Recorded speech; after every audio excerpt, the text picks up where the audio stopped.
In the beginning of the industrial age, very few children could receive education because they were not wealthy enough to attend. Even then, schooling was very minimal because teachers hadn't had much experience themselves. The most common reason why children couldn't receive education was because they had to work, whether that was on a farm or in their parents' shop, even if their job was begging on the streets. Sometimes they couldn't go to school because they didn't have enough clothing. Then late in the 1800s, more children were in class, and quality of elementary education improved as teachers were beginning to get trained. The only children who could have full access to school were mostly the wealthy or middle-class boys. Sometimes their parents only had enough money to send one of their children to school.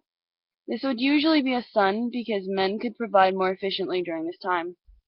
When girls were sent to school, it was primarily so they could marry well and become better wives or mothers.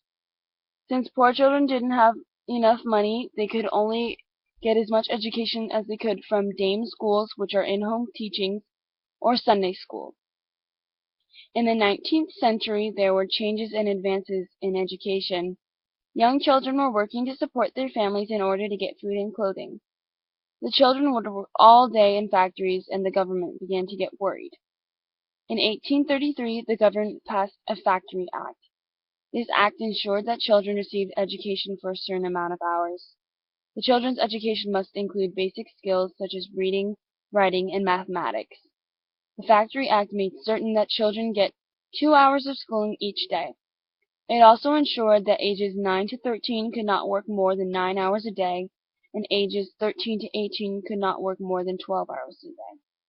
As the years went on, the number of hours in school increased.